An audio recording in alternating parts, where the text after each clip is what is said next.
Bonsoir à tous, soyez les bienvenus sur France 3 Bretagne pour une première soirée exceptionnelle à l'occasion des élections les 20 et 27 juin prochains. Dans 13 jours, vous êtes invités à désigner les élus qui vont siéger dans vos conseils départementaux et France 3 se mobilise pour faire vivre le débat, vous aide à décrypter les programmes des candidats et les enjeux du scrutin. Dans la seconde partie de soirée, vous retrouverez Robin Durand qui s'intéressera au Morbihan avec ses invités. Mais prenons tout de suite la direction du Finistère. Bienvenue dans le premier département côtier de France. À lui seul, le Finistère représente le quart du littoral de l'Hexagone. Il concentre aussi les plus hauts sommets bretons. Un paysage par ailleurs marqué par la richesse du patrimoine religieux, avec notamment ses enclos paroissiaux. En termes de population, c'est le second département breton, avec près de 910 000 habitants, installés dans 277 communes. Si la capitale administrative est Quimper, c'est Brest qui est la métropole la plus peuplée. Avec un taux de chômage de 7,6%, le Finistère apparaît un peu au-dessus de la moyenne bretonne, mais toujours bien en dessous de la moyenne française de 9%. Parmi les moteurs de cette économie, l'agriculture et l'industrie agroalimentaire, la pêche, mais aussi le tourisme.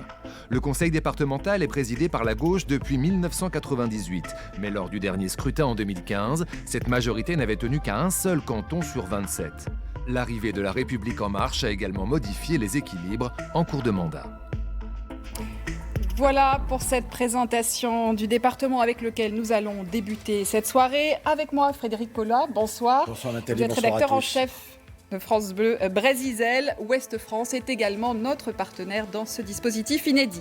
Alors avant de vous présenter nos invités, je vous précise que nous sommes tenus par le principe d'équité du temps de parole et que tout est décompté depuis la régie. Pendant la présentation de chacun, s'affichera également l'ensemble des binômes qui se présentent dans les cantons de nos invités.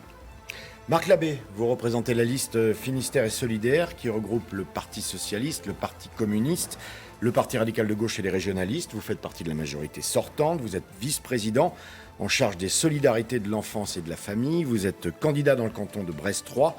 Votre colistière est Florence Kahn et on voit s'afficher les noms des candidats de votre canton. Maëlle de Calan, bonsoir. Vous êtes chef de file de l'Alliance pour le Finistère, la liste d'union du centre et de la droite, conseiller départemental sortant dans l'opposition, candidat dans le canton de Saint-Paul-de-Léon avec Aline Chevauché. Et effectivement, voilà les trois autres binômes qui se présentent face à vous. Charlotte Lepitre, vous êtes à la tête de la liste Finistère d'Avenir qui regroupe Europe Écologie Les Verts, l'UDB, Nouvelle Donne, Génération, les radicaux de gauche et Génération Écologie. Vous êtes candidate dans le canton de Morlaix. Votre colistier s'appelle Jocelyn Boireau et on voit également les noms des autres candidats de votre canton. Elisabeth Louvel, bonsoir. Vous menez la liste Finistère, Protection, Liberté, Proximité, liste soutenue par le Rassemblement National. Et vous êtes candidate à Brest 1 avec Martial Kofi. 4 autres binômes se présentent face à vous. Michael Cabon, vous menez la liste L'Union, centriste, démocrate et progressiste, qui regroupe La République En Marche, Agir, Atelier Libre et Responsable, le Modem, le Mouvement Radical, l'UDI. Vous êtes dans le canton de Brest 5, votre colistière est Gwenaëlle Porsmoguer, et on voit également s'afficher les autres candidats du canton de Brest 5. Et enfin, bonsoir Christophe Oswald. Vous menez la liste Finistère en commun, liste soutenue par la France Insoumise. Vous êtes candidat dans le canton de Brest 2. Et votre colistière s'appelle Marie-Capucine Beau. Et vous avez face à vous 5 autres binômes. Voilà pour ce chapitre des présentations. Et nous commençons tout de suite par un dessin, le dessin de Loïc Schwartz, qui nous accompagne pendant toute cette période électorale avec toujours son trait acide et malicieux. Je vous laisse y jeter un œil. Marc Labbé, il est pour vous ce dessin entre autres. Vous êtes prêt à plonger? Vous vous laissez pousser par les autres? Enfin, je les laisserai passer sur le côté pour qu'ils aillent dans l'eau. Mais je reste solide sur le roc breton. La situation n'a pourtant jamais été aussi incertaine. Hein. Ce département à gauche depuis 23 ans, il y a eu l'emblématique Pierre Maille. Oui. La dernière fois, ça s'est joué à un canton. Ça semble plus serré. Vous abordez comment cette élection? Je l'aborde comme nous avons abordé celle de 2015, c'est-à-dire fier d'un bilan et puis confiant dans le choix que feront les Finistériens demain. En fait, notre programme, il s'appuie sur les compétences du département. C'est-à-dire qu'on n'aborde pas tous les sujets, on ne distribue pas tout à tout le monde. On est sur les compétences du département, particulièrement les solidarités. Et comme depuis 1998, nous avons un projet, les Finistériens y adhèrent, et ce projet, nous le mettons en œuvre. On va avoir le temps d'en parler. Maëlle de Calan, il y a comme un pacte de non-agression avec La République En Marche. Dans un certain nombre de cantons, ils ne sont pas face à vous, et l'inverse également. Parfois, vous êtes face à face, il n'y a pas d'alliance réelle. On s'y retrouve comment ? Écoutez, nous, ce qu'on a cherché à faire avec le groupe de l'Alliance, c'est rassembler une vaste coalition qui rassemble la droite classique, le centre, et même dans certains cantons, des sociaux-démocrates, qui ont en commun, je crois, deux choses. La première, c'est un regard très critique sur le bilan de la majorité actuelle, qui ont le sentiment que le département n'est pas géré, ne joue pas dans la bonne division, va dans le mauvais sens. Et une deuxième chose, c'est des idées très fortes pour le Finistère, notamment l'idée que les politiques sociales pourraient être rendues de manière beaucoup plus efficace, on en reparlera peut-être, si on faisait preuve de davantage d'innovation, sur aussi le rôle économique du département qui persiste, selon nous, avec quoi nous sommes en désaccord avec la majorité actuelle. Et donc, soudés par cette vision commune sur le bilan et de grandes idées pour le Finistère, on cherche à rassembler cette coalition qui doit l'emporter le 20 et le 27 juin, on l'espère. Charlotte Lepitre, un peu la même question sur les alliances. Pourquoi ne pas avoir fait une grande alliance à gauche ? On a fait une grande alliance à gauche. Il manque quelques composantes quand même. Votre voisin, vous auriez pu partir ensemble. Le rassemblement que l'on a formé avec les 8 partis montre vraiment un très grand rassemblement de gauche qui partage les valeurs de l'écologie, du fédéralisme et de la solidarité. Il y a eu un échange avec le Parti socialiste pour faire un accord. On a eu un pré-accord. Malheureusement, les négociations se sont arrêtées et on n'a pas pu faire une alliance. Une histoire de gourmandise, on a compris, l'histoire de poste. Mickaël Cabon, donc La République En Marche est présente dans 10 cantons, notamment dans des cantons où le jeu va être serré. Vous voulez vous positionner en arbitre ? Pourquoi n'avoir pas rejoint très clairement la liste menée C'est La République En Marche et plus largement l'Union centriste que je représente ce soir. Il y a deux unions centristes. En tout cas, il y a la vraie, certainement, représentée par La République En Marche et puis les partis alliés de la majorité présidentielle qui soutiennent le président de la République depuis son élection et qui ont vocation à porter des valeurs, les valeurs de l'europhilie, les valeurs de l'humanisme et de la responsabilité individuelle. Avec l'Alliance pour le Finistère, nous avons un constat, une convergence de constats que le département décroche et qu'il est temps non pas de pousser, comme sur le dessin du dessinateur Schwartz, mais de tirer, de propulser et d'amener le Finistère vers une ambition commune à horizon de 2030-2040. Même question, Christophe Oswald. Vous auriez pu parfaitement vous entendre avec Charlotte Lepitre, non ? Écoutez, nous aurions été ravis que l'ensemble des partis qui portent une vraie vision écologique pour l'avenir du Finistère puissent s'entendre et nous avions tendu assez longuement la main à Europe Écologie Les Verts. Ils se sont trouvés des prétextes pour refuser cette main tendue et nous en sommes toujours désolés. Alors nous espérons nous retrouver au second tour et que l'ensemble de nos concitoyennes et concitoyens prennent conscience de la nécessité du virage écologique qu'il va falloir prendre tous ensemble. Et contrairement à ce qui se passe sur le dessin de Loïc Lepitre, le changement climatique, c'est pas tellement... Loïc Schwartz, pardon, excusez-moi. De Loïc Schwartz, il ne s'agit pas tellement de pousser quelqu'un à l'eau, mais il s'agit bien, dans le cadre du changement climatique, de résister à cette eau qui monte. Le changement climatique va avoir cet effet-là. Elisabeth Louvel, donc un binôme par canton pour le Rassemblement national. En 2015, vous n'aviez été présent au deuxième tour que justement dans le canton de Marc-Labbé. Votre objectif Notre objectif, c'est d'être présent au second tour dans beaucoup d'autres cantons et d'avoir des élus départementaux cette année au conseil départemental. Voilà, donc nous sommes présents dans les 27 cantons. Nos binômes sont un peu plus clairs pour nos électeurs puisqu'on représente une certaine cohérence dans le parti. En affichant un logo qui est justement qui oriente le vote et qui montre la forte dynamique de notre mouvement dans le Finistère, ce qui n'était pas le cas il y a quelques années. Et nous sommes présents et une force politique. Il peut faire entendre sa voix. Alors on va commencer tout de suite par le premier dossier consacré à l'aménagement du territoire. Quelle priorité pour le département ? Comment le département peut-il jouer un rôle dans l'équilibre entre les territoires ? Quelles seront vos priorités demain lorsque vous serez à la tête du département ?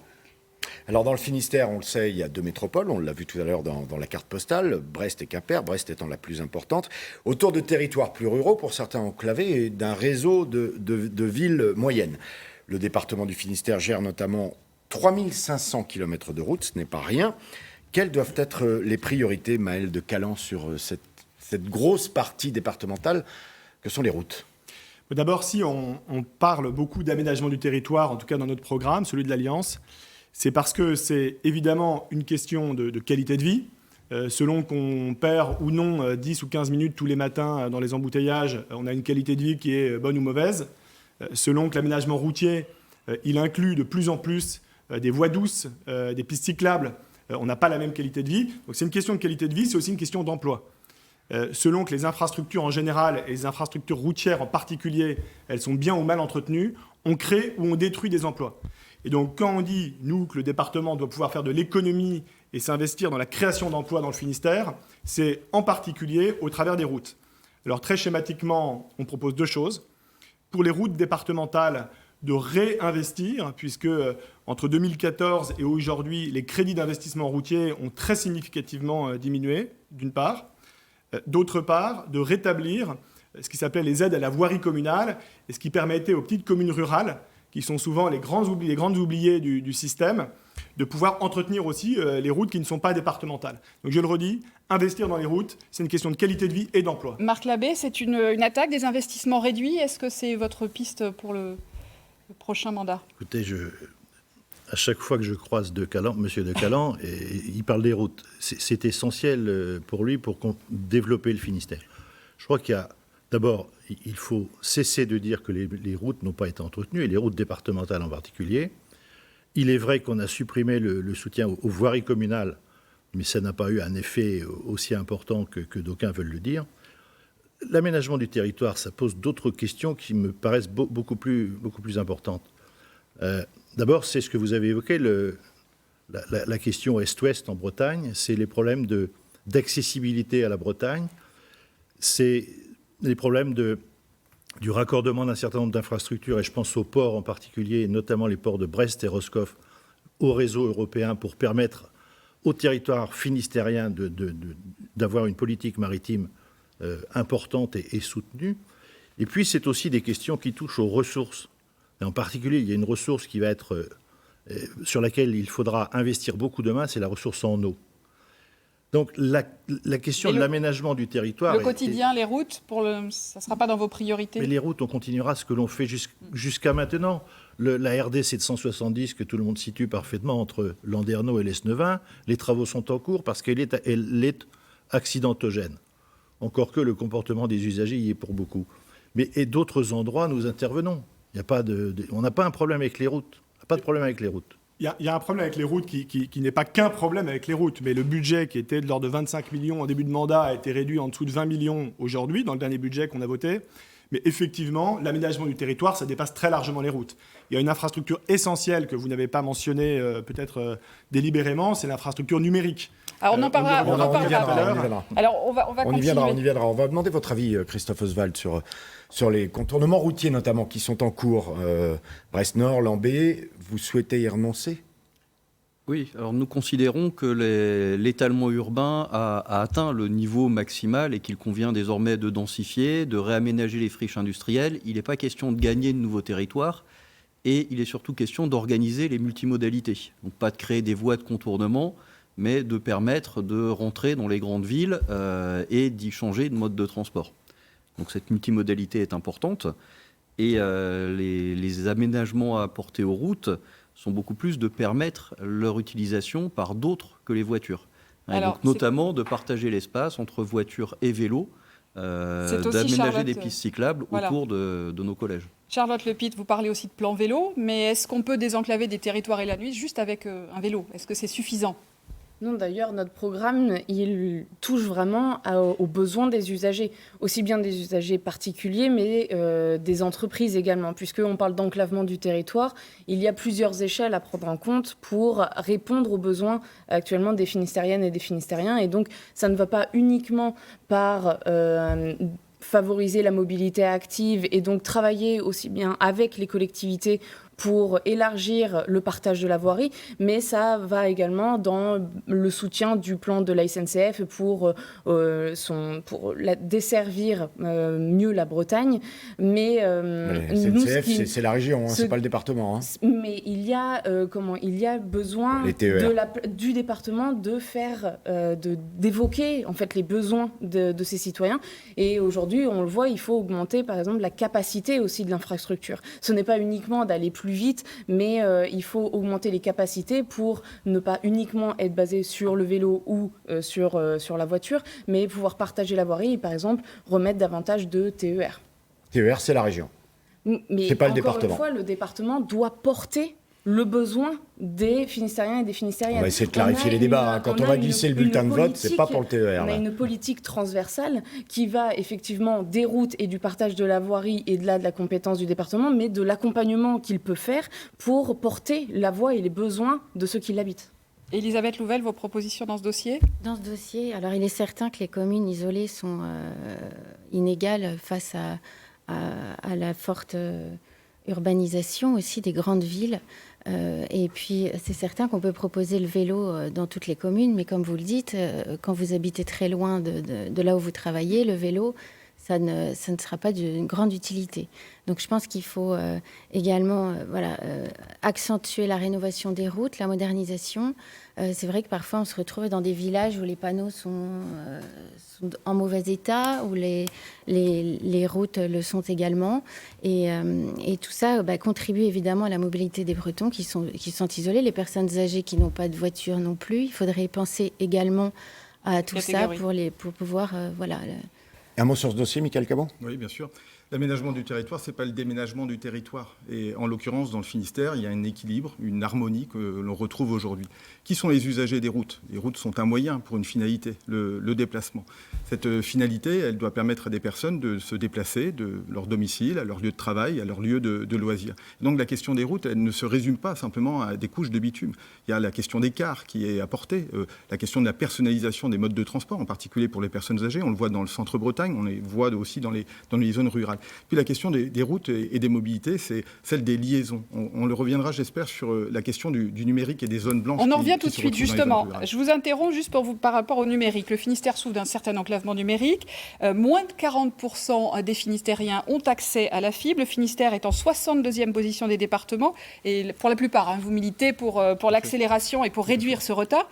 Mais alors, qu'est-ce qu'on fait concrètement ? Est-ce que c'est la région qui a une part aussi dans le projet Mégalis ? Dans le réseau Mégalis. Mais vous avez évoqué tout à l'heure le fait qu'il y avait des compétences qui étaient départementales et d'autres qui sont régionales. Ça, c'est pour l'instant. Peut-être qu'avec l'Assemblée unique, dont on évoquera la question tout à l'heure, les choses pourraient changer. Et puis surtout, le prochain président ou la prochaine présidente du conseil départemental a un poids, le poids du Finistère. Et ce n'est pas rien. C'est le poids de 900 000 habitants. C'est le poids d'une zone, d'un département qui culturellement est fort en Bretagne. Quand on pense à la Bretagne, on pense au Finistère, on pense à la Pointe-du-Raz et l'île de Sein. Et sur cette question, je pense que, d'une part, le conseil départemental agit, il a un budget dédié au numérique, ça fait partie de son domaine de compétences, et il doit veiller à ce qu'à la fin de la mandature, enfin, il y ait moins de zones blanches qu'aujourd'hui, et notamment dans les zones rurales, parce que ce sont elles qui ont le plus besoin de cet accès à la fibre et au numérique. Charlotte Lepitre, on continue avec la fibre ou on attend que les réseaux 5G, voire satellites, se développent ? Parce que ça va venir. Oui, on a tous ça sert d'investir des millions dans l'installation de la fibre quand demain on sait que l'Internet viendra par le satellite ? On a tous entendu parler du développement de la 5G qui va très rapidement. D'ailleurs, il y a des pays qui sont un peu plus en avance. Il y a encore des zones blanches en 4G, 3G, 2G dans le Finistère. Il faut déjà donner... il y a ce plan Mégalis pour donner accès à la fibre qui prendra fin en 2026. Ce plan doit être mis en œuvre puisque aujourd'hui, la 5G, même si on la développe rapidement, aujourd'hui, elle est plus utile aux entreprises qu'aux citoyens. Et les citoyens, ils ont déjà besoin de la fibre avant d'avoir la 5G. Donc, on soutient ce plan de Mégalis, mais on soutient également l'accompagnement, parce qu'on peut développer le numérique, mais pour les personnes qui n'ont pas les compétences ou qui ne sont pas de cette génération qui savent l'utiliser, il y a aussi des initiatives pour l'accompagnement technique et numérique, et ça doit être soutenu. Un mot rapidement, Marc Labbé, sur ce dossier. On fait quoi ? On investit des millions dans la fibre ? Très rapidement, le département a déjà délibéré pour investir de manière importante, au-delà de 40 millions, pour assurer la fibre en 2026. Et effectivement, l'autre question, c'est l'usage. Ça fait loin quand on voit que le télétravail, c'est aujourd'hui. Je sais, mais là encore, on peut faire croire tout ce qu'on veut, mais c'est quasiment impossible d'aller plus vite. C'est un des plus grands chantiers en la matière sur le territoire national. Donc la réalité, c'est 2026. J'ai lu un candidat au régional reprendre exactement ça ce matin dans la grande presse régionale. Donc non, c'est 2026. Mais il y a aussi toute cette médiation en direction des personnes qui ont besoin qui doivent s'approprier les usages. Ce que ma voisine disait à vous auriez pu. Oui, mais quand même 2 mots. Maël de Caland, mais vraiment 2 mots. En 2 mots, 2026, c'est trop tard, on peut aller plus vite. Vous dites que 37,6% des Finistériens ont accès à la fibre, c'est vrai. Ils sont 45% en Ille-et-Vilaine. Donc le Finistère est actionnaire de Mégalice. On siège au conseil d'administration de Mégalice. Manifestement, on n'est pas des bons actionnaires. Il faut demander un rééquilibrage entre l'Est et l'Ouest pour que le Finistère bénéficie d'un rattrapage en matière de raccordement à la fibre. Merci. Alors nous poursuivons avec Ouest France, qui est notre partenaire dans ces débats. Et Christian Gouérou, le directeur départemental de Ouest France dans le Finistère, vous adresse une question. Droite et gauche ne parlent pas le même langage économique. On le sait. Alors si demain, la gauche reste à la tête du département, est-ce qu'elle évoluerait sur sa politique d'investissement dans l'économie du Finistère? Aujourd'hui, elle ne peut pas le faire comme elle l'a fait auparavant parce que la loi NOTRe a changé les compétences de l'institution département. Et si la droite, par exemple, prenait le département, est-ce qu'elle ferait bouger les lignes là-dessus? Est-ce qu'elle n'est pas dans un discours je rase gratis quand elle dit « je vais pouvoir demain investir dans l'économie » ? Alors, depuis la loi NOTRe de 2015, effectivement, le conseil départemental n'a plus le droit d'agir en matière directe, en tout cas en matière d'économie. Mais alors, comment fait-on, Marc Labbé? Est-ce que c'est vrai qu'on ne peut vraiment plus rien faire? Quelles sont vos marges? D'abord, ce n'est pas tout à fait juste de dire qu'on ne fait rien. Et puis, il faut s'entendre sur comment développe-t-on l'économie. Le budget, à peu près 1 milliard d'euros, le budget du Finistère, c'est aussi du développement économique. Ça concerne un certain nombre d'entreprises qui font les routes, qui construisent des collèges, qui mettent en œuvre les investissements, soit les nôtres, soit ceux des communes, puisque le conseil départemental a continué à aider de manière très significative les communes, qui ont toutes, beaucoup d'entre elles, en tout cas, des projets importants. On a 4 sujets que nous avons conservés, le tourisme, le nautisme, et Finistère 360 est l'outil qui met en œuvre et accompagne ces filières. Et puis, nous avons des conventions avec le Conseil régional de Bretagne sur l'agriculture et le maritime, et la pêche en particulier, parce que ces 2 filières sont, comme bien entendu, ça apparaissait dans votre film tout à l'heure, des filières importantes pour le Finistère. Donc, nous accompagnons ces filières avec 2 millions dans le champ de l'agriculture, et surtout un gros investissement à venir dans les ports bigoudins, puisque le syndicat mixte que nous avons créé... Donc vous considérez que vous avez encore des marges de manœuvre? On a des marges de manœuvre. Mais je crois qu'il faut avoir en tête quand même que le milliard du budget, c'est de l'argent qui participe à l'économie du territoire. Maël de Caland. Écoutez, on fait de l'économie par les infrastructures, les routes, le numérique, les ports, les aéroports, les infrastructures aussi d'enseignement supérieur. Donc les infrastructures... Grand port, aéroport, région. Alors, on finance aujourd'hui. Les 2 aéroports de Guipava et de Quimper sont partiellement financés par de l'argent départemental et il faut continuer. Donc, il y a les infrastructures. Ensuite, il y a le soutien au grand secteur économique du Finistère. Vous prenez l'agriculture. Tout le monde, Marc Labbé vient de le dire, veut soutenir l'agriculture. Il y a des choses qui marquent. Peut-être pas de la même manière pour tout le monde. Il y a 3 ans, si vous voulez, la majorité socialiste a voulu supprimer la dotation aux jeunes agriculteurs, qui soutient les jeunes agriculteurs qui s'installent. Ils ont voulu la supprimer. Nous, on veut l'augmenter. Parce qu'on pense que le tissu agricole, de l'industrie agroalimentaire, de tout ce qui gravite autour de ces secteurs est essentiel au développement économique de notre région, même si le modèle doit évoluer, bien entendu. Mais vous voyez que le soutien aux secteurs clés, la pêche, l'agriculture, l'industrie agroalimentaire, peuvent contribuer à dynamiser notre tissu. Et puis enfin, je m'arrête là, on fait de l'économie en portant un discours d'attractivité. Vous êtes le VRP de votre territoire. On doit être le VRP de son territoire. Tout à l'heure, Charlotte Lebie disait que le président ou la présidente du département devait être le VRP, devait parler de tous les sujets qui intéressent les Finistériennes et les Finistériens. Elle a raison. Et Mickaël Cabon, vous serez aussi le VRP de votre département? Moi, je serai plutôt l'ambassadeur du territoire, parce que je ne suis pas sûr que le Finistère soit à vendre. Par contre, il a beaucoup à donner à l'ensemble de notre pays. La question d'attractivité, elle est essentielle, économique. Ça passe par la promotion. Puis un deuxième point, indirectement, les aides, par exemple, dans les EHPAD, pour les personnes qui vont être en perte d'autonomie. En 2050, c'est 58 000 Finistériens qui auront perdu leur autonomie. Donc il faudra s'occuper. Ça sera vous et moi, en quelque sorte.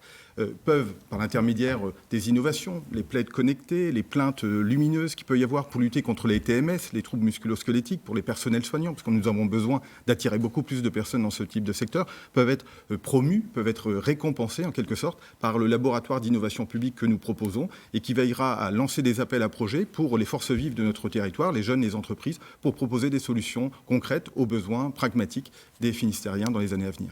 Elisabeth Louvel, on fait quoi pour développer l'économie dans le Finistère avec les moyens du conseil départemental? Oui, je pense que les champs de compétences du conseil départemental permettent tout à fait de mettre en place des mesures qui... Concrètement quoi? Dans un développement économique je pense, de proximité, déjà commencer par la pérennisation des familles dans les petites communes isolées, soutenir les projets afin qu'il y ait encore des petits commerces dans les communes et qu'il y ait justement un pouvoir attractif et que des personnes viennent s'y installer. Peut-être aux communes de faire ce job aussi, non? Alors oui, mais il faut qu'elles soient aidées, les communes. Donc il faut encourager tous ces projets. Et je pense aussi qu'à toute la désertification médicale que subissent nos petites ruralités, on voit quand on sillonne les routes du Finistère, recherche médecins, recherche dentistes. Je pense que tout ça peut être de la compétence du conseil départemental. Christophe Oswald, intervenir dans le domaine économique concrètement? Alors le Finistère est d'abord un acheteur public important.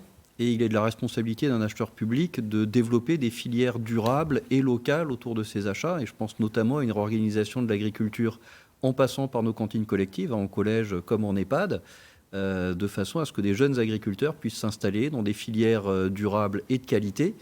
Et pour ça, il faut que le département assume un rôle d'acheteur de terre.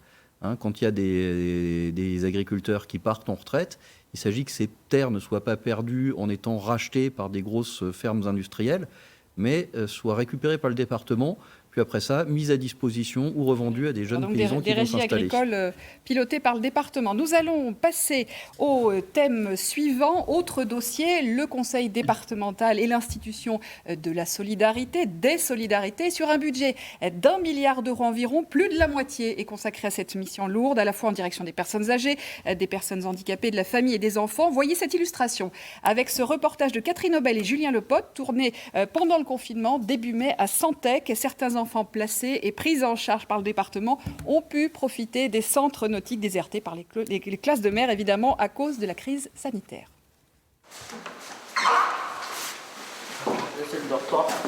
Depuis décembre, Glenn a passé plus de 6 semaines dans ce centre nature de Santec. Cette chambre, normalement prévue pour 4, c'est devenu la sienne. Sa journée et celle de ses camarades est jalonnée d'activités sportives et d'ateliers créatifs. Au total, une centaine de jeunes placés en famille d'accueil ou en foyer ont pu bénéficier de séjours plus ou moins longs dans 4 centres du département. Une parenthèse bienfaisante dans leur quotidien souvent compliqué. Les enfants sont contents d'être là, ils demandent à revenir, ça leur fait vraiment une bulle d'air, ils sont en bord de mer, ils ont des gens qui s'occupent d'eux, qui leur proposent des animations, des jeux, des loisirs nautiques, ils ont leur chambre, c'est du sur-mesure quoi. Les partenaires de ce projet réfléchissent aux moyens de donner une suite à cette expérience.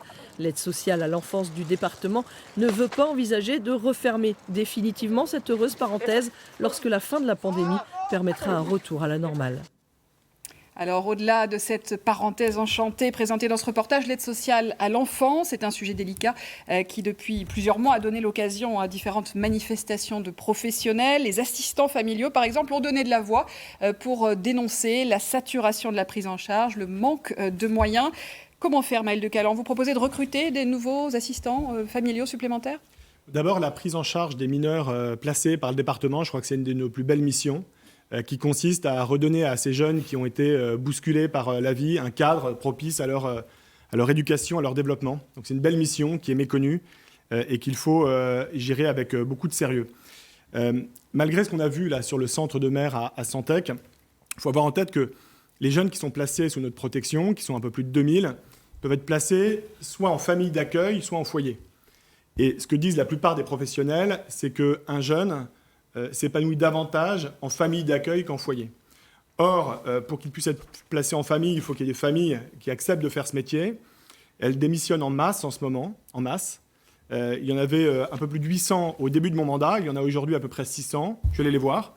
Et elles sont extraordinairement mécontentes de la manière dont elles sont traitées par le département. Ce n'est pas seulement une question d'argent, oui, c'est aussi une question d'argent, mais c'est aussi une question de la manière dont on leur parle, la manière dont on les anime. Et les assistants familiaux, moi, je voudrais simplement leur dire que si demain on prend la présidence du département, non seulement on souscrira à leurs revendications pécuniaires, mais surtout on leur dira merci.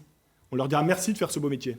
Marc Labbé, vous ne leur avez pas assez dit merci, la majorité, Vous êtes la majorité sortante. Voilà, vous êtes vice-président en solidarité, hein, c'est votre secteur. Oui, non, mais je crois que c'est un peu... Enfin, la prise en charge de l'enfance, c'est un sujet qui mérite autre chose que des raccourcis. La question de l'enfance, au niveau du département, c'est un sujet qui s'aborde avant même la naissance, à la naissance, dans les premières années de la vie, donc la mobilisation des services de la PMI. Et c'est déjà dans ce champ de la prévention qu'on pourra peut-être éviter d'avoir des placements demain. En particulier sur les troubles de l'attachement, et c'est un sujet extrêmement compliqué et sur lequel nous avons déjà beaucoup fait. On a mis en place une disposition qui s'appelle Petit pas, grand pas, et nous accompagnons à domicile des couples qui sont en attente d'un heureux événement. Mais les assistants familiaux. Non, d'accord, mais les assistants familiaux, je les ai rencontrés plusieurs fois. J'avoue que dans la période... J'en garde un assez mauvais souvenir. Ils ne le disent pas toujours de cette façon-là. Et en tout cas, j'avais pris des engagements devant eux, ou devant elles, mais devant eux, puisqu'il y a aussi des hommes qui exercent ce métier. Et les engagements ont été tenus, à savoir une augmentation significative, à savoir une modification des indemnités d'entretien qui permettent d'assurer la prise en charge des enfants. Et puis, je ne rentre pas dans les détails sur les transports. Mais quand on vous dit qu'il n'y a pas que l'argent, non, il n'y a pas que l'argent, il y a la considération. Il y a aussi l'organisation. Ils ont menacé de faire grève. Excusez-moi de vous interrompre. Ils ont menacé de faire grève. C'était il y a 3 ou 4 mois, on était ensemble en séance. Oui. Ils ont été menacés par vos services, par vous-même, d'être sanctionnés. Vous étiez d'ailleurs excusé en séance. C'est-à-dire que si la considération, c'est aussi ça. Ah bah, attendez, pardon, vous êtes excusé en séance. Non, je pense pas que du ça tout. peut être vérifié. Pas du tout. Alors, vous pouvez. Ah bah attendez, c'était public, monsieur Labbé. Non. Ils ont voulu se rassembler, ils ont été menacés de sanctions. Ils ont demandé à pouvoir bénéficier d'un ordinateur. Faux. Parce que c'est un outil de travail. Ils voulaient un ordinateur portable. On leur dit pas question. Vous avez un ordinateur fixe qui date des années 90. Ça paraît rien. Peut-être que pour les gens qui nous regardent, ça paraît rien du tout. Mais pour eux, ils en souffrent énormément. Ils en ont marre, ils démissionnent. Miguel Cabon, vous voulez aussi revaloriser ces personnels ? Aujourd'hui, de la part de la majorité sortante socialiste, il y a une solidarité qui est prétendue et qui est de fait inexistante aujourd'hui sur ces questions. Il n'y a pas plus beau dans une civilisation avancée que de se préoccuper des personnes qui sont les plus fragilisées. C'est le cas ici. On parle d'argent. C'est important, mais ce n'est pas suffisant. L'appartenance, la reconnaissance, la formation sont aussi des éléments qui permettront d'attirer des familles accueillantes pour s'occuper de ces enfants qui ont déjà beaucoup souffert. Il y a un dossier un peu pointu dans ces enfants qui sont accueillis. Ce sont les mineurs isolés, donc ces enfants qui sont pris en charge, qui sont non accompagnés, souvent donc venus de l'étranger. Il y a 10 ans, ils étaient une dizaine. Depuis 2013, leur nombre a beaucoup cru lorsque le gouvernement a décidé de répartir l'accueil sur l'ensemble du territoire national. Elisabeth Louvel, avec le Rassemblement national, c'est un de vos chevaux de bataille, ces mineurs isolés. Oui. Vous ne voulez pas que le département s'en occupe, mais on en fait quoi ? Non, nous pensons qu'on ferait des économies considérables si on n'avait pas ce budget-là au sein du conseil départemental. On en fait quoi ? Mais comment ça, on en fait quoi ? Ce sont des mineurs, on en fait quoi ? Qui nous les envoie alors à ce moment-là ? Non, mais le département n'a pas la politique d'immigration à la main. Dans votre reportage, il est question de nos mineurs, de jeunes enfants français. On est tous d'accord sur le plateau pour considérer qu'il faut les aider. On n'est pas tous d'accord sur le fait qu'il n'y aurait que ces mineurs-là qui mériteraient d'être aidés. On n'est clairement pas tous d'accord. Il y a des humains autour de cette table. J'ai dit on est tous d'accord pour aider nos enfants. Eh bien, ce sont nos enfants aussi, les mineurs non accompagnés. Non, le département est un outil de solidarité et on ne peut pas juste... Dans votre reportage, il est question de structures saturées et de manque de moyens. Moi, je sais qu'on pourrait faire d'énormes économies si le budget du conseil départemental ne s'élevait pas à 50 000 € par an, pour un mineur isolé. Mais on fait quoi? On le reforme dans les départements voisins? Je suis désolé, ce chiffre est faux. Je sais qu'il est colporté par le Front National dans tous ses tracts. Alors je peux vous ce apporter chiffre, le rapport chiffre est faux. Apportez le rapport sénatorial sur le plainte d'une centaine d'avocats. Ce chiffre ce qu'il faut avoir en tête, c'est que il y a des mineurs non accompagnés, tous en même temps, s'il vous plaît. Si je peux juste vous répondre, il y a effectivement quelques centaines de mineurs non accompagnés. Quelques centaines, quelques milliers, monsieur de Calan. Pas dans le Finistère. 300 dans le Finistère. Le Front National, mais raconte n'importe quoi sur ce sujet. Il faut bien que quelqu'un leur réponde. Il faut, de notre point de vue, allier deux choses. D'abord, une forme de fermeté. Parce qu'on a la charge des mineurs, c'est une belle mission, y compris quand ils sont étrangers, mais il faut s'assurer qu'ils sont mineurs. Or, il y a un fichier qui existe, qui a été mis en place par le gouvernement d'Édouard Philippe, qui permet de s'assurer qu'un demandeur n'a pas déjà été déclaré majeur dans un autre département. Par exemple, si Marc Labbé vient dire qu'il est mineur, on va lui dire, on va vérifier si vous n'avez pas été déjà déclaré majeur dans le Morbihan ou dans les Côtes-d'Armor. Ça, c'est la fermeté. Réellement que ce contrôle est effectué dans la plupart, pas dans le Finistère. Voilà, c'est dans quelque ce chose même que nous rapport, reprochons à la majorité 60% des mineurs soi-disant isolés. Pour finir, fermeté pour lutter contre la fraude, mais en même temps humanité pour réinvestir l'argent économisé dans le développement et dans l'insertion par le travail des jeunes concernés. Oui, Christophe Oswald, ce fichier dont parle M. de Calan. Alors, très clairement, pour s'assurer de la minorité des exilés, il y a nombre de préfectures qui actuellement utilisent des tests osseux. C'est des choses qui ne sont ni fiables, ni humaines, et qui devraient être dégagées des procédures. On fait comment? Clairement, s'il y a un préfet qui vient nous dire qu'un tel ou une telle n'est pas mineur parce que ses os sont un petit peu trop larges, il est normal que le département ne tienne pas compte de cette avis. C'est quelque chose qui a été jugé fiable et humain par le Conseil constitutionnel, qui n'a peut-être pas grâce à vos yeux, mais qui a été jugé à la fois fiable et humain. Donc il faut faire à la fois preuve de fermeté, de contrôle, pour s'assurer qu'on lutte efficacement contre la fraude, et en même temps aider ces jeunes à s'insérer dans le Finistère, même en faire, je vous dire, des exemples d'insertion par le travail dans le département. Il nous reste une minute sur ce dossier. Charlotte Lepétre, s'il vous plaît. Il nous reste une minute. Charlotte. Je trouve ça scandaleux de parler d'économie sur une mission sociale et aussi importante qui est au cœur en fait des missions du département. On ne peut pas faire de l'économie sur la protection des mineurs et sur la protection de l'enfance. Aujourd'hui, il faut accompagner ces jeunes et les insérer dans notre société. Et il y a également un acteur dont on n'a pas parlé, mais qui sont très importants et qui aident ces jeunes, c'est les associations. Différents types d'associations qui mènent des super travaux pour notamment Don Bosco à le Brest, soutien scolaire, etc. Enfin, c'est incroyable. On vient de voir un reportage dans lequel on manque de gens pour les encadrer. On manque de structures pour encadrer ces enfants qui viennent des familles d'accueil. Et là, on est en train d'essayer de tout faire pour encadrer ces mineurs isolés qui ne sont pas mineurs. Je suis désolée, dans 60% des cas, ils ne le sont pas. Un dernier mot, Marc Labbé. Et qui n'ont rien à faire. Ils sont entrés illégalement chez nous, messieurs, dames. S'il vous plaît. Quand on veut assurer un mandat au département du Finistère, mais dans toutes les collectivités locales ou ailleurs, il faut respecter la loi. La loi de 2007, elle a introduit justement les enfants non accompagnés ou les mineurs étrangers isolés relèvent de l'aide sociale à l'enfance. Oui. Ça, c'est la loi qui a été élaborée par un gouvernement sous Sarkozy et avec comme présidente de commission à l'Assemblée, Madame Pécresse. Mais monsieur, vous dites qu'il faut respecter la loi. Est-ce que ces gens-là madame, je respecte la loi. Alors, il faut respecter la loi. Un dernier mot. Il faut respecter la loi, certes, mais il faut aussi respecter les valeurs de notre région, Madame Nouvel.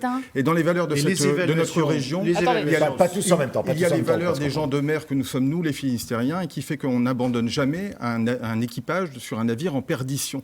Et donc, ces mineurs sont là. Ce n'est pas une décision qui appartient au département du Finistère. Il faut le traiter avec respect, comme pour toute personne humaine, par l'apprentissage de la langue, de la culture française, des valeurs de la République et du projet personnel et professionnel pour que chacun d'entre eux apporte sa valeur ajoutée à notre territoire, Madame Nouvel. C'est au détriment des Français et des enfants qui ont besoin, justement, quand on vient le voir, d'avoir des structures et des aidants. Et non seulement c'est un budget scandaleux, mais c'est des sources de délinquance. Alors, vous ne voyez pas les faits divers à feu et à sang quotidiennement. On conclut, Madame Louvel. Vous n'avez pas entendu le procureur de Brest lui-même a dit que c'était une calamité brestoise. Possible. Je le tiens du procureur de Brest. Il n'y a pas plus de mineurs non accompagnés que de mineurs tout court délinquants. C'est faux, archi faux. Alors on termine sur ce mot de M. Labbé.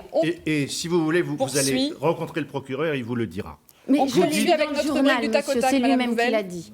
Non, sûrement pas. Bien, nous allons clore, si vous le voulez bien, on va clore ce dossier. Je pense qu'on ne vous mettra pas d'accord, quoi qu'il arrive. Donc, on poursuit avec notre rubrique du tac au tac. Ce ne sont pas du tac au tac et une autre. Voilà. C'est vous qui ne voulez pas voir la réalité. D'autres personnes qui sont aidées par le département. Qui sont les personnes handicapées. C'est aussi un dossier un peu compliqué puisqu'on a eu une manifestation récemment. En tout cas, les associations qui représentent les handicapés dans le Finistère en ont appelé récemment à tous les candidats que vous êtes pour connaître vos propositions sur le sujet. Ils dénoncent notamment des délais de traitement qui sont trop importants et ils sont quand même nombreux puisque les personnes handicapées, c'est à peu près 80 000 personnes dans le département. Marc Labbé. Très rapidement. Au lieu des 7 mois actuels de traitement par la maison de... Par la MDPH, Maison départementale des personnes handicapées. Vous n'avez pas tout à fait les dernières stats parce que c'est plutôt 6 mois aujourd'hui. C'est 4 mois légalement. C'est 6 mois. Mais on est d'accord, il y a un travail important à faire. Mais vous avez bien fait de rapporter le nombre de dossiers à traiter. C'est 80 000. Je rappelle que ce GIP, qui a été constitué il y a quelques années maintenant, seul le département du Finistère a renforcé en mobilisant, en affectant de nouveaux personnels. Les autres partenaires n'ont rien fait. Donc, c'est un sujet compliqué. Mais ce n'est pas seulement cela, la problématique du handicap. Il y a des enjeux qui sont rappelés dans le schéma que nous avons adopté en début 2020. D'ailleurs, je crois que M. Decaland a voté... Mais c'était très rapide. Hein. Oui, il faut des réponses très courtes. Là. Non, il a voté le schéma. Oui, mais il a voté le schéma avec 5 enjeux. Et pas seulement... Qu'est-ce qu'on fait pour réduire les temps? Comment on réduit les temps? Pour le handicap, on n'est pas seulement... Et comment on réduit la liste d'attente? On fait partie des plus mauvais de France. On est le 70e ou le 75e plus mauvais département de France en termes de délai de traitement. Vous dites 7 mois en moyenne, mais c'est une mauvaise moyenne entre des dossiers qui sont traités en 2 mois et d'autres qui mettent plusieurs années avant qu'on obtienne une réponse. De sorte que quand vous êtes des parents ou une personne en situation de handicap, patatras, bienvenue en Finistère, mais vous rentrez dans un cauchemar bureaucratique. C'est très simple, on regarde ce qui marche ailleurs. Les Bouches-du-Rhône, qui a plus de dossiers à traiter que le Finistère. La moyenne dans les Bouches-du-Rhône, c'est 2 mois et demi. Alors, ils sont plus nombreux ? Alors, on va simplement aller voir ce qui se passe dans les Bouches-du-Rhône. On n'est pas encore aux affaires. Peut-être que Marc Labbé, depuis 20 ans, aurait pu le mettre en œuvre. Pour aller voir si c'est une question de système d'information, on investira. Si c'est une question de personnel, on recrutera. Mais mettre 7 mois, alors que dans les Bouches-du-Rhône, on met 2 mois, que dans les Côtes-d'Armor, on met 4 mois, c'est inacceptable. Michael Cabon ? Il y a d'abord l'urgence sur cette question des personnes handicapées.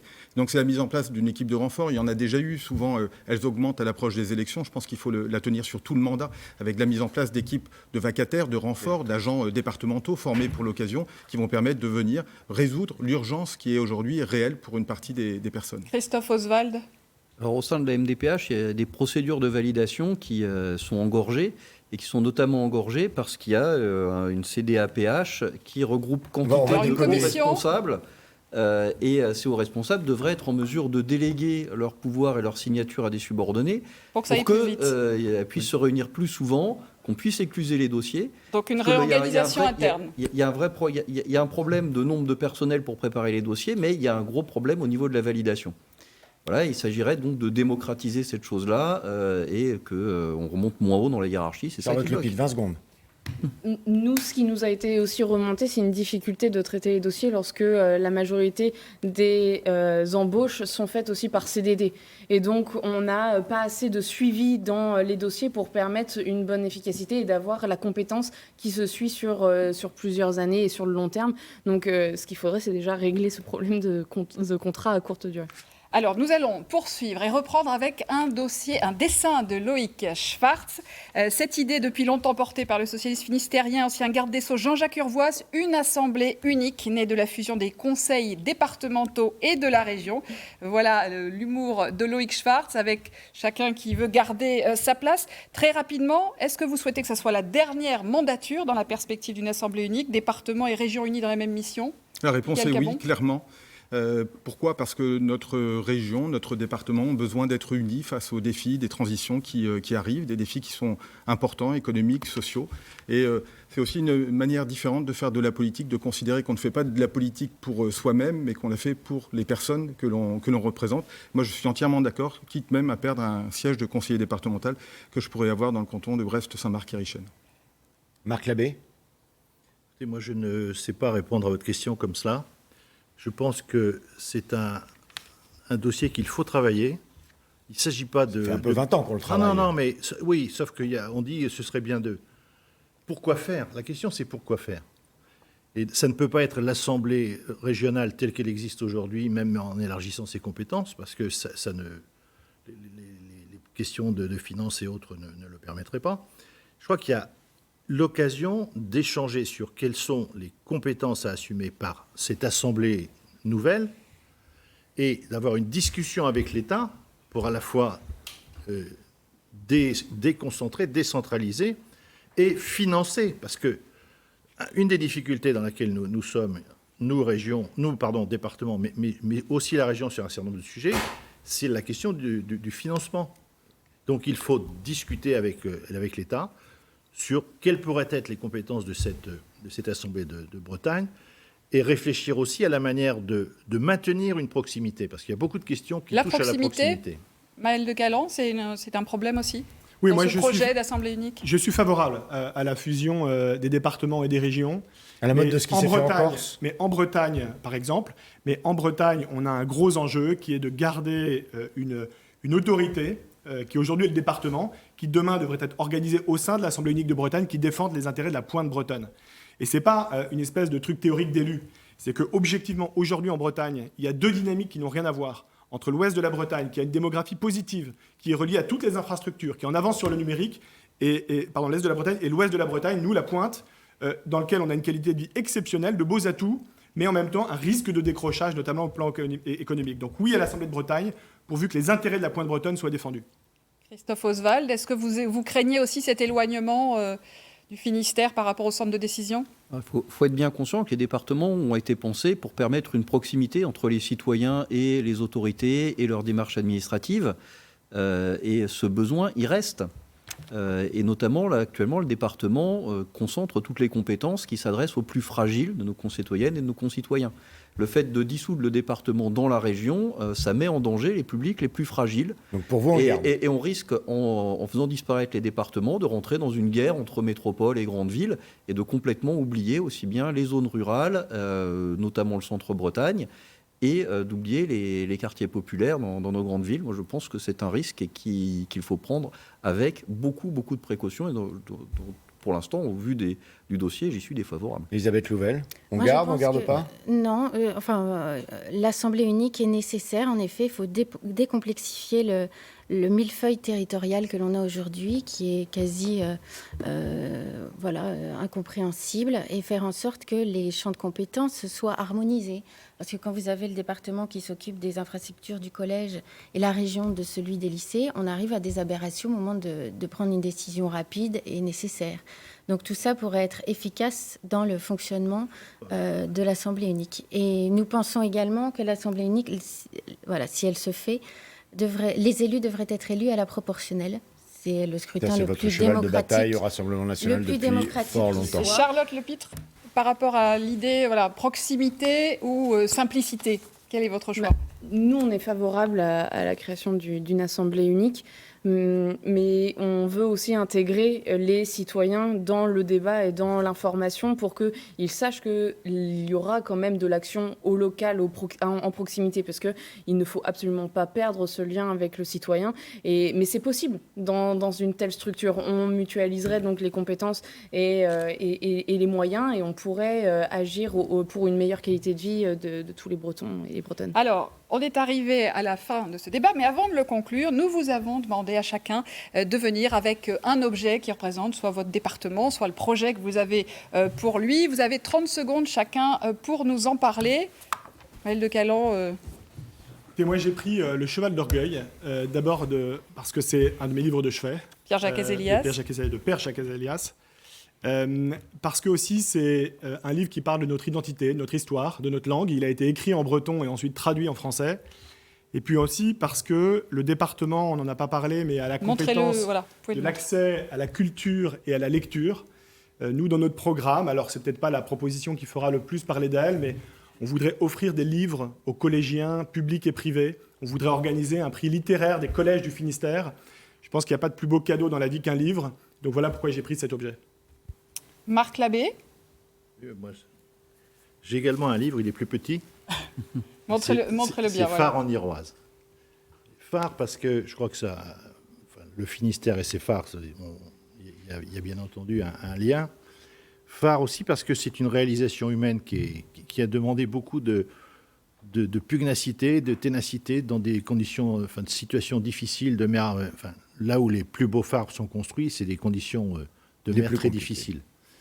Et puis solidarité, donc autant de caractères qui, me semble-t-il, correspondent aux Finistériens et aux Finistères.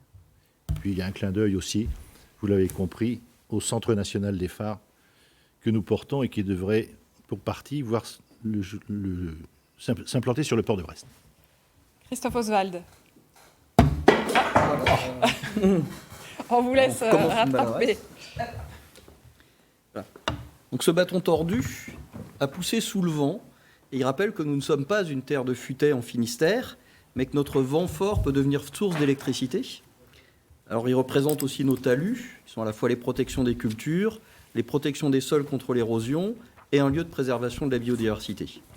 Alors celui-là en particulier a une triste histoire, puisqu'il vient d'un talus qui bordait une prairie bio, et que cette prairie bio a été détruite par la métropole de Brest pour en faire un lotissement et une ZAC.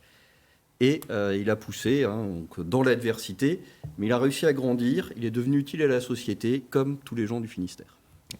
Michael Cabon. Alors moi j'ai apporté une boîte à mouettes. Une boîte à mouettes, c'est comme la boîte à meux, mais en mouette. Allez-y. Vous l'écoutez ? Tout à fait. C'est un peu de la Bretagne, même quand elle n'est pas là. C'est le port de Brest, de Morlaix, de Concarneau. C'est celui du Guilvinec, quand les langoustiniers débarquent leurs marchandises. Je crois que c'est l'appel du large, l'invitation à protéger, renforcer notre département que nous aimons. Puis c'est aussi un brin d'humour et de légèreté dans un monde qui en a aussi bien besoin dans cette période troublée. Elisabeth Louvel. Oui, alors moi j'ai choisi le symbole de l'encre, voilà, qui je trouve représente bien notre département du Finistère pour deux raisons. D'abord parce que c'est toute la symbolique de l'ancrage, de l'enracinement, de sa tradition maritime, de sa culture bretonne. C'est une encre sur une broche. C'était un petit objet qui appartenait à mon grand-père, que j'ai toujours vu sur sa table de chevet. Et je trouvais que représenter l'encre, c'était important. Ça parle aussi de la ténacité, du courage de ses habitants. Et une seconde raison aussi, l'encre, c'est ce qu'utilise en dernier recours un marin pour éviter de s'échouer. Et je trouve que cet objet est important pour notre département, aux prochaines élections. Et, Charlotte Lepitre, vous aussi, vous avez manifestement choisi quelque chose de maritime. Tout à fait. Moi, je suis venue avec Silzig. Silzig est donc une bouée de sauvetage et qui est une innovation pour le sauvetage en mer. Et donc Silzig, elle vient de Brest et son histoire elle est liée à l'innovation et à l'ingéniosité des deux Bretons qui l'ont créée, mais également aux femmes et aux hommes qui la fabriquent dans un atelier de réinsertion professionnelle. Merci. Donc pour moi, il est vraiment très symbolique pour vous. Merci beaucoup à tous pour votre participation. Voilà la fin de ce premier débat. Merci à vous, Frédéric Collat. Il est temps de passer tout de suite la parole à Robin Durand qui nous invite à découvrir les enjeux de cette élection dans le Morbihan.